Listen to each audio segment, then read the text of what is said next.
I have student loans that I'm working to pay off, but feel like it's the biggest burden on me at this point. The Regions Next Step project is helping real customers like Sierra confidently take their next step in life. Going to Regions Bank is very important for me because I get to sit down face-to-face with people and they will educate me about my financial situation. Watch real Next Step stories and plan your own at regions.com/Sierra. I'm ready to take my next step. Regions, official bank of the SEC, member FDIC. Paid appearance by an actual Regions customer telling her real story. It's a football Sunday doubleheader. First in Green Bay, the Packers face the Lions. Got it! Touchdown! Then at MetLife Stadium, the Giants host the undefeated Patriots. Coverage begins Sunday at noon Eastern on ESPN Radio. You with BYOG, bring your own guts. This is the best. Do you hear me? Of the Paul Finebaum Show podcast. It is Veterans Day. And Coach Ken is about to join us. Coach Ken Niumatalolo, the head coach at Navy. And Coach, first of all, thank you so much for your time. Congratulations on the big win. And we are just deeply honored to have you with us on this Veterans Day. I'm excited to be on your show. I love watching you guys' show, and you do a great job. So I'm honored to be on your show. Well, thank you. I told Marcus Spears that we're just going to call you Coach Ken because neither one of us is smart enough to know how to pronounce your name correctly.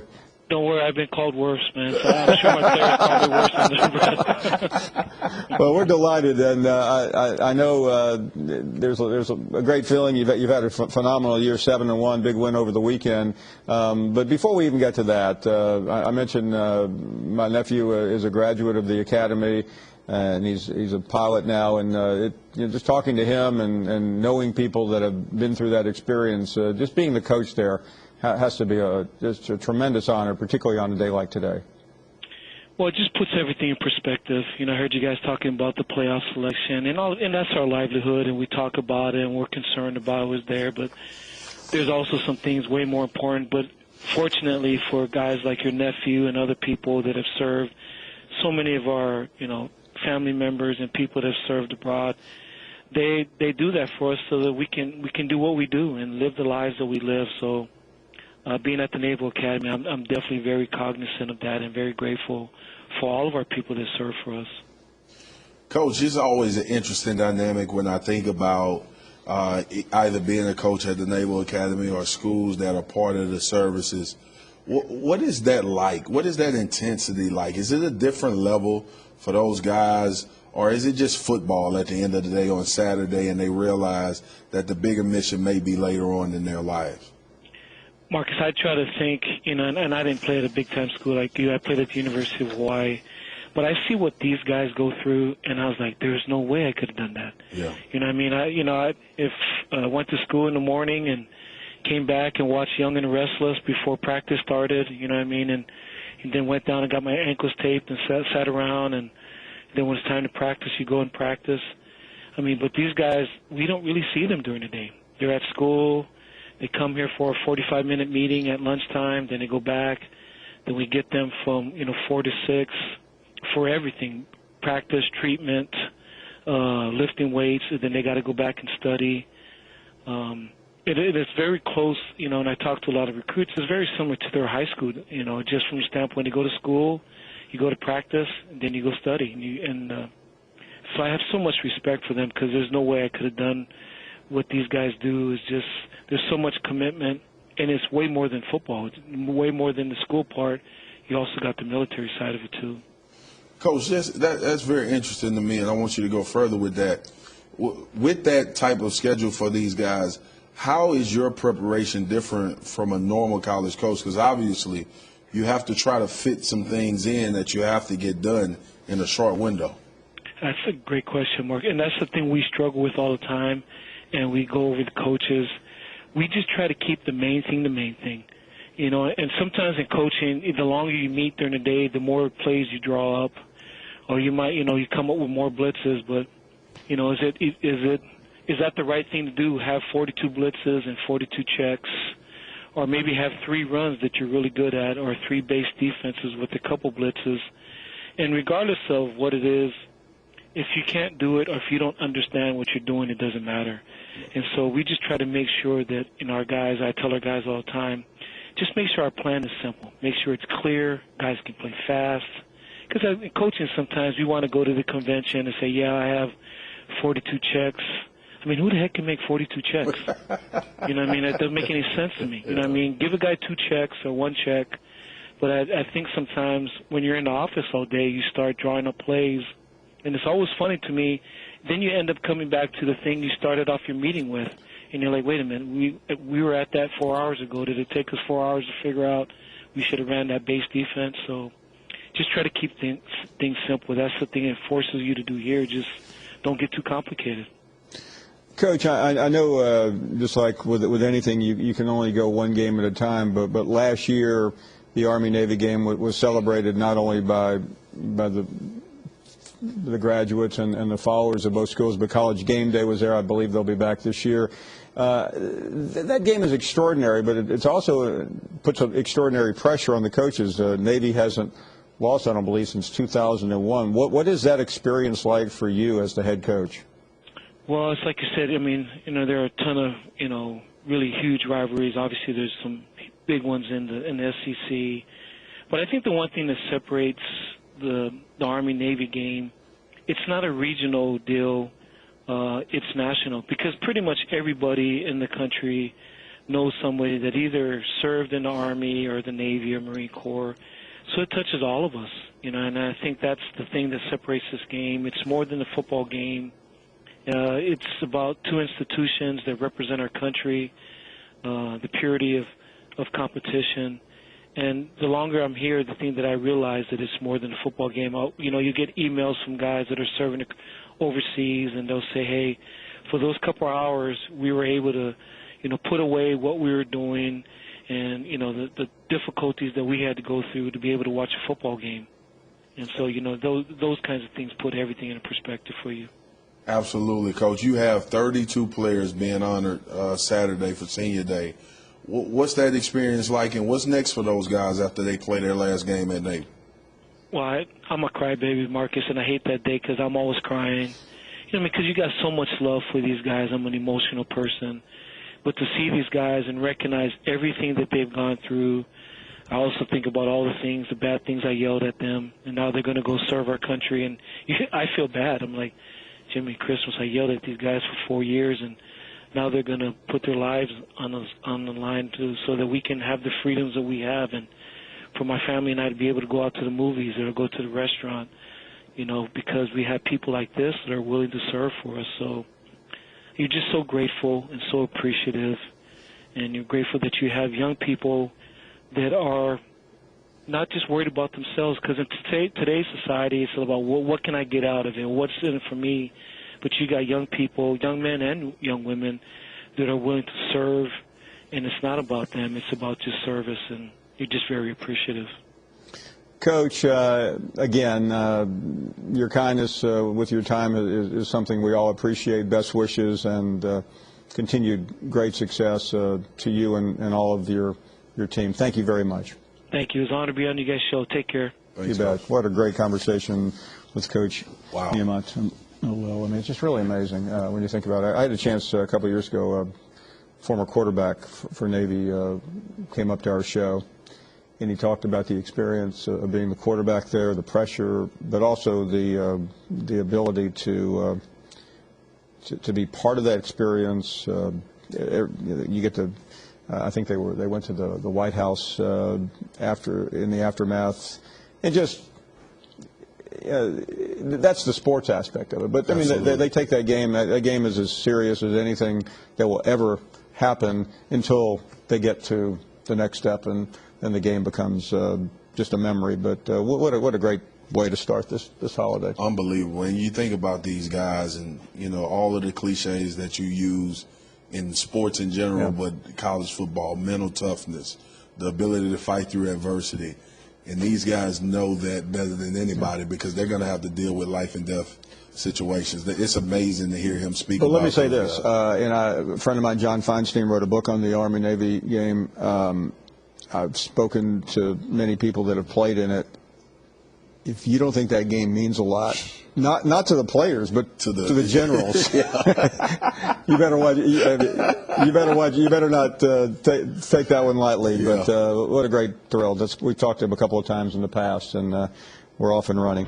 You're listening to the Paul Finebaum Show podcast. Geico presents Strange Saving Stories. Astronomers detected an interstellar transmission. It stated, Geico, 15 minutes could save you 15% or more. The implications were staggering. Was the cosmos telling us we could all save hundreds on car insurance with Geico? Or did their radar merely pick up a signal from the nearby Rufus and Clyde's morning show? We may never know. Geico. 15 minutes could save you 15% or more on car insurance. You're listening to the Paul Finebaum Show podcast. You're not worth a flip. We'll continue with more phone calls. How about Mark in one of my favorite places in the world, Columbus, Ohio. How are you, Mark? Hey, Paul. I'm good. Thanks for taking my call. Thank you. I just have a hard time understanding why Alabama fans are outraged about what Joey Galloway said. I mean, Alabama has not beaten. Hey, are you a fan of Ohio State? Yeah. Okay. Uh-huh. Never heard them outraged about anything before. I just I'm well, yeah. Listen, Mark, you understand it. Fans are fans, and they hear what they want to hear, whether they're Ohio State fans or Alabama fans, and they react. I do it. I mean, I say things about schools. I said something about Iowa last night, and I've heard from everyone in the state of Iowa, all 100 people. Alabama has not beaten a top-level team outside the SEC since Notre Dame almost 3 years ago. Am I right? Actually, you're wrong, but that's beside the point. I mean, you're talking about a program that... like top five. I'm talking top, well, top rank. Alabama beat the number 1 team in the country last November. They beat the number 2 team in the country last Saturday night. Would you consider those top-ranked teams? He said outside of the SEC. Okay, well, they can only play the schedule. I mean, I heard what you said, by the way. But when you beat the number 1 team in the country and when you beat the number 2 team in the country, yes, I do accept they lost to the number 4 team in the playoffs last year. But I guess what I'm But other than that, I mean, Alabama is pretty well taking care of business. But I guess the teams in the SEC are just not the styles makes. They beat down a Wisconsin team this year. They beat down a Michigan team 3 years ago. You want to argue about it. I mean, you might find another school to pick on if you're going to start throwing stones about how they fare against teams outside. Yeah, I just don't think the schools that within the SEC are the styles are not conducive to beating Alabama. I mean, Georgia, LSU, they're just I formation, run the ball. Those are not the teams. But Texas A&M and Ole Miss are, and Auburn. I mean, listen, I don't understand your argument, Mark. I mean, to me, it's a pretty vanilla argument to start coming down on Alabama and how Alabama has fared against teams around the country with 3 national championships since 2009. Hey, we'll see. Maybe we can get that Ohio State-Alabama rematch. Wouldn't hurt my feelings any. You're listening to the Paul Finebaum Show podcast. Put a little cherry on the top. Tammy is up next. Tammy, good afternoon. Good afternoon. Paul, Marcus, I totally disagree with you. Mm-hmm. Totally disagree. This About is the what? first time I've ever disagreed with you. I do not believe that LSU should have fallen, and then all the excuses that you gave for the reason that they fell. I still think, even though LSU is where they're at, LSU should have never fallen that far. 1, they lost to the number 4 team. 2, anybody that's got any common football sense out there, I don't know who's on this committee, and I don't care who's on this committee, because to start with, undoubtedly, they didn't watch and don't watch every game. Yeah, they do, Tammy. Tammy, they watch every game, and I'll make it simple for you.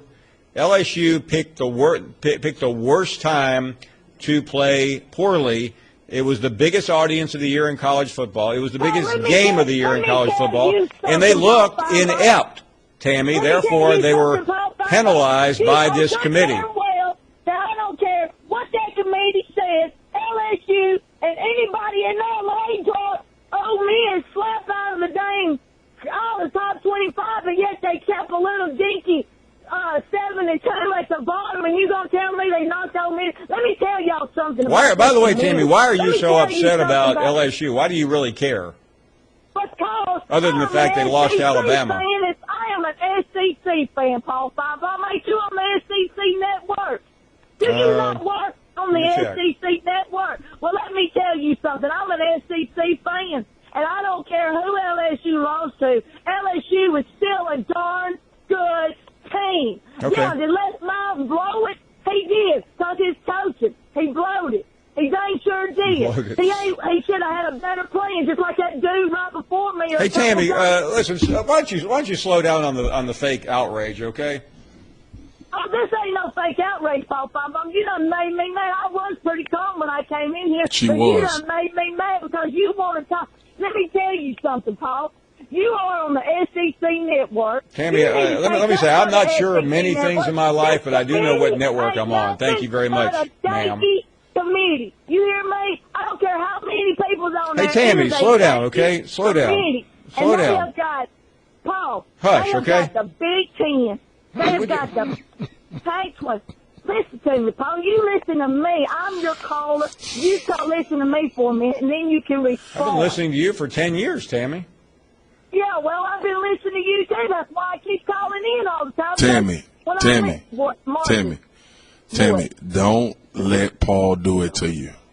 He knows that I can't stand just for him to talk against the SEC or any other team other than Alabama. And you know he ain't going to talk against Alabama. I know. He'll screw Alabama in a minute. Why? Because he likes bending over for him. That's why. Paul Finebaum is a bam. That's all he's ever going to be. He don't want to talk about nobody else. He don't want to give nobody else no credit. And when they lose, he wants to put them down. Why? Because he's a bam. That's why. He's a bam and moron. That's what he is, a bam. And he knows it. He knows what he is. He ain't nobody got to tell him. Hey, Tammy. I'm with Tammy. You got to do your job. Tammy, listen. You got to do your job better. By the way, Tammy, I'm not going to argue with you anymore, okay? That committee is not what it needs to be. I don't care who's out there. By the way, you Tammy, let me tell you why the SEC is doing what they're doing. Because the SEC teams are getting better. They're not getting worse. Tammy, I hate to do this, but we need to run here because we have to talk to Reggie Ragland, the middle linebacker from Alabama. Let me tell you something. You take Reggie Ragland and stick him up your butt, okay? Paul Finebaum. That's what you can do with Ragland. And Auburn's going to finish him. He ain't going to know what he is. Okay? He'll see you in 2 weeks at Jordan-Hare Stadium, Tammy. We'll see you. I'll see you there because I'll be there. War damn Eagle. Okay. Make me so damn mad I could just kick it out. I didn't even try to upset her that time, Marcus. You did. Hey, listen, I tried. You didn't. That was the lightest I've ever seen you. I was not. You even said, I don't want to argue with you. I really don't. I didn't care. You didn't care. No husband questions, no Auburn question. I just sat there and took the beat down. War damn Eagle! You're listening to the Paul Finebaum Show podcast. Bulldog is next up in Panama City. Good afternoon. Hey, Paul. Glad you're taking my call. Happy Veterans Day. Thank you so much. Yeah, I'm a veteran. My father's a veteran. My brother's a veteran. My granddaddy's a veteran. My father-in-law, he fought in both theaters in World War II, too. He's T.C. Sheep, LaGrange, Georgia. Thank you, Bulldog. Marcus, I enjoyed your piece there talking about how you get choked up, watching the veterans. Yeah, man. Yeah, it does me, too. But y'all's mother station, ABC World News, done a segment last week, and I can't recall if any of the college teams do it, but the NFL and the NBA and Major League Baseball, they bill the Defense Department to put on them ceremonies. And, I mean, they get big dollars. Your crew can pull it up. I think it was ABC News I seen. Yeah, I've heard that before. Yeah, and that's a disgrace. Wow. And the veterans know that. I mean, they make, the owners make all that big dollar, and then they going to charge the defense. I mean, the Defense Department, to put it on the air there. Bulldog, listen, this brings up a great point, and I know we probably going to go a different direction, P-Town, but we know to do this every once in a while. I just have a theory, okay? Just tell me if I'm wrong. I have a theory where I think things should be. I think when you go serve this country, when you come back, or when you finish your tour, that you should be one of the most well taken care of citizens in this country. The fact that you should have free health care, there should be a place for you to stay, there should be a nice place for you to stay, and there should be advantages that you have that us as normal citizens don't have the opportunity to have. Because you put your life on the line. It makes sense to me.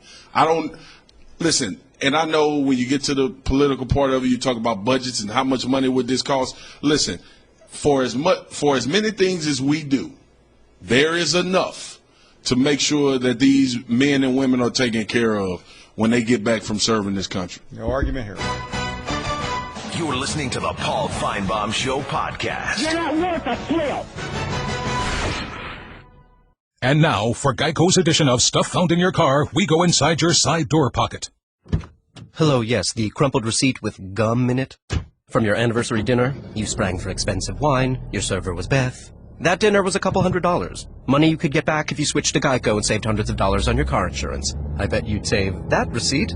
Frame it even. But really, where did I go wrong? Was it the corkage fee? Geico. 15 minutes could save you 15% or more on car insurance. Visit geico.com today. You're listening to the Paul Finebaum Show podcast. Put a little cherry on the top. Bobby is in Birmingham. Bobby, thank you, and good afternoon. How you doing today, buddy? Doing great, my friend. Yeah, I want to wish all my fellow veterans a happy Veterans Day. I didn't get a chance to make it to the parade today. I usually make it, but my little compadre was on punishment, so we didn't make it. I want to make a couple of comments. Old Bobby from Baton Rouge talking about Les Miles. He could have played inside the box, outside the box, across way the box. He still had that ass whipping. And if I had anything to do with Gus Malzahn, I'd fire Gus Malzahn. Because the game he won last week, Texas A&M, they had been on wounded for the last 3 or 4 weeks. And the quarterback thought his team had on white jerseys. And then Gus Malzahn runs an arena football play where he takes a 4'3" running back and hides him behind the line and gains 25 yards. Look at that, ain't college football. And then Dan Mullen, he gets on there and makes the same speech he made last year before the Alabama game about the 5-star players. He's just trying to use that as a recruiting tool. And I'm going to take up for Joey Galloway. I'm going to say this, then I'm going to let you go. Joey Galloway went to Ohio State. Plus, he's on the end of an Alabama ass whipping, so therefore, he's wounded. I'll holler at you later, buddy. Okay, man. These Bama fans are back. Thank you so much. Really good to hear from you. And Daryl is up next in Georgia. Hello, Daryl. And they wonder why Gary Danielson and Vern Lundquist hate all over. I mean, I think Nick Saban has already done went out there and said, Bama fans, he said, do not go out there and start bragging. Don't. But didn't he say that? I could have swore I heard Saban say that. They just can't hit themselves, can they, Paul? Well, Alabama fans have made this mistake before. It's not over yet, and I mean, I believe Alabama will survive, but I think the games are difficult. They're one loss away from sitting right here next to me. You better believe it. And the next one could be the Trout game. I mean, that's a game that Alabama plays really well when it's a big-time opponent, but not a big-time opponent. They don't play as well like with the Tennessee game. I had someone in Tuscaloosa tell me recently they were less concerned about LSU than Mississippi State because they knew they would be ready for LSU. Absolutely. And Mississippi State actually has a quarterback that can throw the football, and if Alabama still have a weakness, it is in their secondary, especially on the deep ball. No doubt about that. Hey, what's the problem with the playoff committee's poll? I don't see a problem with it.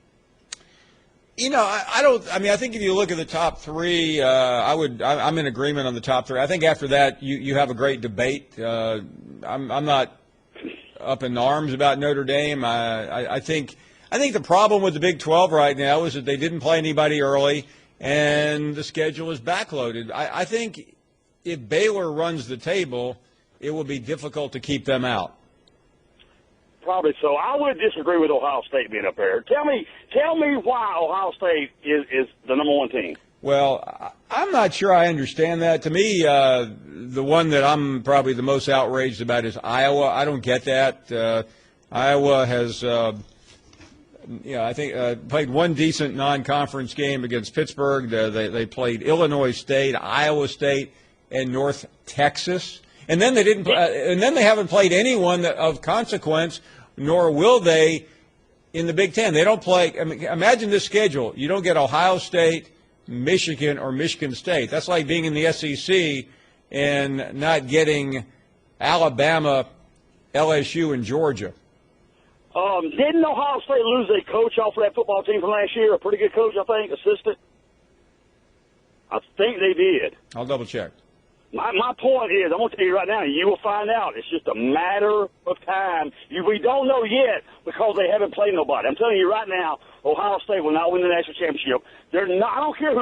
Are you talking about? Hold on. Are you talking about Ohio State? They lost Tom Herman to Houston. Herman. Yeah. No, I'm sorry. I thought you were talking about Iowa. When you lose a coach like that, you saw what happened to Georgia with Will Friend leaving with Bobo. What did our offensive line? Well, to me, I compare it to what happened to Urban in 2009 when Dan Mullen, who was the offensive coordinator, left after the national championship and went to Mississippi State. And even though they were undefeated until the championship game in 2009, they were not the same team. That is not the same football team that Ohio State had last year. I don't care what anybody says. They will get beat. It's just a matter of them finally playing somebody. Before I let you go. Well, I'll tell you where they're going to get beat. They're going to get beaten in the national semifinals. That's where they'll lose. Probably. I did talk to, like I told you, I did talk to Coach Rick Monday night. You say you don't listen. It's funny how every time I talk to Coach Rick, he just makes headlines. Every friggin' So what happened? It just makes headlines. I'm sorry. I was not listening to Dog Talk on Monday night. I asked him. I told him. I said, Coach. I said, Gordon, the season started. No doubt about it. The offense is supposed to be the strong point. The defense is supposed to be young. That's supposed to be kind of the weaker part of the football team. As we progress, I think you would agree that it's been actually the defense that's been the strong point. We cannot let Jeremy Pruitt walk. We cannot. And his response was, Jeremy Pruitt ain't going anywhere, and those that don't like it just need to get over. Does he know, Daryl, that you are Daryl from the Finebaum show? I don't know. But I loved his answer. He said Jeremy Pruitt ain't going nowhere, and those that don't like it just need to get over. Hey, good to hear Jim coming back yesterday. Good to hear Jim back on the air. See you, Paul. Thank you. Good to hear from you. Lance is up next. Lance in Tennessee. Hey, Lance, happy birthday. I appreciate you saying that, Paul. Daryl needs a hot cup of shut the hell up. Just because Georgia's season over, we got out here and break down every other team in the country. I mean, he gets on my nerves. In the preseason, it was Mark Rick. Now that they lost, they're talking about, we ain't got an indoor practice facility. It's the administration. Well, hell, all that was a problem in the offseason. I just can't stand cheerleaders, and Daryl's a classic cheerleader. I mean, but let's just talk about Florida real quick, Paul, because I did say they would win the East. But the reason I thought they would win the East is I told you because I thought 5-3 would win the SEC East. I didn't think Florida would be this good, but I did think Will Greer would be the answer. No, I remember you said that. That is correct. I do remember you saying that. Yeah, I mean, I wasn't thinking Florida was going to be great, but I did think Will Greer would be a star. Unfortunate for him. And I thought one thing that's helped Coach Mack, and I said this too, is that he could really just focus on offense because the defense was in place. And he did an outstanding job with his coaching staff. Doug Nussmeier and Chris Rump having that Alabama experience. I mean, SEC experience on the coaching staff really matters. And I think that's paid off. Even though they're struggling right now, I really admire the coaching staff and what Coach Mack's done. I mean, you said on SportsCenter it was a home run hire, but after that you kind of backed off. And I'm just wondering what made you back off after saying that. Well, I haven't backed off anything. I was concerned about the recruiting, but at the end, McElwain made up for the early misses. I think Will Muschamp had something to do with that, but that probably won't happen as much in the future. You're listening to the Paul Finebaum Show podcast. Bill Hancock, he's the executive director of the College Football Playoff, and always good to visit with him on the day after. Bill, thank you very much. Always good to check in, and certainly every week there's reaction, there's outrage, there's commentary, all of which you expect, I'm sure. We do, because of the passion for college football, and I wouldn't have it any other way. Let's talk about some of the things that were said last night by Jeff Long, and then the reaction. I don't think there's a lot of quibbling about the top three, maybe even Notre Dame. I think you could put any number of 2 or 3 schools in there, but there has been quite a bit of conversation about Iowa. Let's start with the Hawkeyes. I know what the metrics say. What can you tell us about what was said inside that room? I think in the best way I could describe what the committee discussed about Iowa was that Iowa has gotten the committee's attention. They are gaining an appreciation for Iowa, which is just continues to plug away week after week after week. Those 4 in that tier, that 5, 6, 7, 8 group, were really close, and the committee spent more time on that group than any other group this week. And that's fair, and I say outrage because we're reacting in the moment, Bill. If you take a deep breath, which some do, I don't, you know that a lot of this will work itself out. But you know what has been said, and the Big 12 seem you live out there, you understand it pretty well. But there are some people in the Big 12 who are very concerned that if nothing really changes, if Clemson wins out, which it will be favored to do, and Bama does, which it will be favored to do, and certainly Ohio State, and then you have Stanford and Notre Dame playing, and the winner of that will have a monster victory, then could the Big 12 champion, be it undefeated, get left out of the college football playoff? If we've learned anything already this year, and if we learned anything last year, is that nothing really changes is an impossibility. Crazy things happen in this game, and we still have, 4 more weeks to go. So I'm telling you, and you know this, anything can happen. Well, anything can happen, but we do pay serious attention to this, and I know your committee pays serious attention to it. So you have to look at it as it falls, and you have to start going, okay, if this happens and that happens. But that is a concern, I think, or you don't think so? We really don't. We just do not talk about what might happen next week or the week after or conference championship week. It's fruitless for us. Our charge is pretty easy. Rank them as you saw them to this point. And to this point, 5, 6, 7, 8 turned out to be Iowa, Baylor, Stanford, and Oklahoma State. So it's not, although they're close, for us, it's not complicated because we don't have to worry about what's coming up. You do, and writers do, and I get that, but we don't. You may not, Bill, but those of us out here in the hinterlands look at it and start talking and being concerned, and I know you don't want what happened last year when we all felt like the committee had spoken, and then that last week came along, and there was at least in some circles a feeling of betrayal of the committee not really being honest. I don't want to relive that conversation. And in fairness, Art Browse is not. He was very calm last night and this morning when he spoke. But I don't know how somebody in the Big 12 couldn't be concerned, at least, whether you guys are or not. Yeah, we're lucky in that all we have to do is rank them as we saw them, and I have to call on Yogi Berra. It ain't over till it's over. Do this for us, Bill. I mean, I know we've talked about this many, many times, but this year, because there was not as bright a light on this committee as it was a year ago, what exactly happens in that room, and how do they reach the conclusions that they do? Yeah, about 3 steps happen. First of all, they create a group of teams, and it's usually 35, 36, from which then they begin to pare that group down And the first thing they do in the pairing is they come up with PARE pairing. They come up with 6 teams that they evaluate together. They rank those, and the top 3 go into the rankings at 1, 2, 3.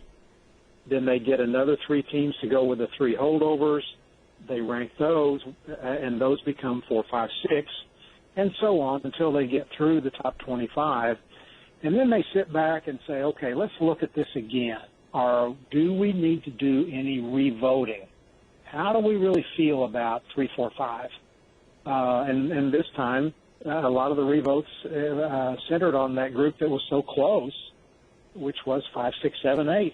And they look at the whole list 1 to 25 and discuss whether they need to reconsider any of them. And that's how it works. And they really, it is so true.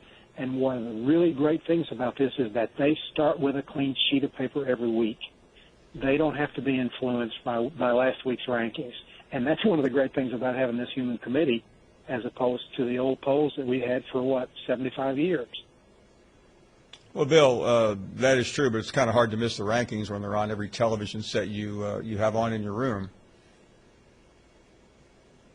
You're talking about the AP and the coaches? No, I'm talking about your own poll. I mean, last week, if you're watching a game, you're going to see where people are. I mean, I say that jokingly, of course, but let me ask you about something Jeff Long said last night in relation to Stanford, which is a team a lot of people are focused on, because if Stanford wins the Big 12 and has survived Notre Dame, they're going to move up. He said that Stanford, that they were cutting. These are my words. You can insert what he said, but they're basically looking past Stanford's loss to Northwestern a little bit, because the game was at 9 a.m. Pacific time. It was 11 or 12 o'clock in Chicago in Evanston. Can you enlighten me on why that would be a factor? Yeah, I can enlighten you on the fact that it's a really good question, Paul, as always, insightful and appropriate. But what happens is the committee considers many factors. They might consider whether it might have been raining, and was rain an equalizer between 2 teams that might not have been equal. And so they would be silly not to consider the fact that the game was early. But I personally don't believe it was a significant factor in the committee's discussion. Did they know about it? Yeah. Did they hang their hats on it? No, not really. Because you know it better than anyone, or as well as anyone. I mean, games now start at the strangest times. Alabama started a game against Ole Miss, which they lost at 8:15 local time, didn't end until past midnight. Of course, your own college football semifinal game starts pretty late, as we all know. But I was just trying to understand, in today's world where teams do travel and games are starting at every imaginable time, why that was such a big deal. And you're telling me it's obviously not. No, a bigger deal in that game is, frankly, that Northwestern played really well, and Northwestern's better than we all thought they might have been before the season started. That to me, that's the bigger take out of that. Is there some message in all this that 2 of the top 4, they just happen to be 2 of the biggest names in college football history, Alabama and Notre Dame, both have 1 loss. Other teams ranked do not. In the past, we tended to think if you lost a game, you were in trouble. The committee seems to be saying that is not the case anymore. I'd like to hear your words on that. Yeah, somebody asked me the other day about branding, and the branding has nothing to do with this. And the fact is, anybody who saw that Alabama LSU game that knows football knows that Alabama is a really good team. Mm-hmm. Just look at that defensive line, and people just know that Alabama's a really good team. Notre Dame has played a good schedule. Probably, we were laughing the other day about people like to talk about good losses. Notre Dame probably has the best loss you could almost have, a 2-point loss to the number 1 team. The committee doesn't dwell a lot on good losses, by the way, but if you were looking for one, that would be one. So if you're a football person, which most people in this room are, and you watch the LSU-Alabama game, it's hard. I mean, I would have liked to have heard Barry Alvarez and Tom Osborne and other coaches in that room walk out of the meeting room after watching that game and try to think anyone else was better than Alabama. But Alabama is number 2, which is fine. They did lose, and their loss doesn't look nearly as good right now as Notre Dame's loss, and Clemson has not lost, and they have a win over the number 4 team, although Alabama has a win over the number 2 team. So how do you figure out 1, 2, 3, and 4 in this type of situation? Oh, I think Clemson has just played so well and is so good on both sides of the ball. I think the committee appropriately put them at number 1, and I don't really hear a lot about whether Clemson that Clemson-Alabama. I think most people think the committee got it right, and the most important people think they got it right, and that's the committee. Ohio State got their work ahead of them. They got Michigan and Michigan State. We're going to see how they are, but right now the committee looking at their overall body of work, but more importantly, just looking at how they played and what they've done on the field. I think the committee feels very, very good about them at 3.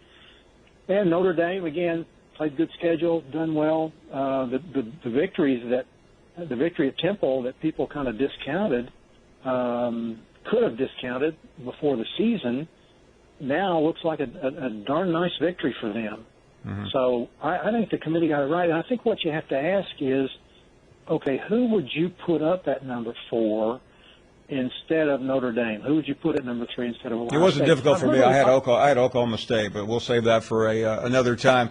Listen, Bill, Yep. Always appreciate your time on the day after. It's must-listen-to radio and television. Thank you. We'll talk next week, I hope. Thanks, Paul. Take care. Okay.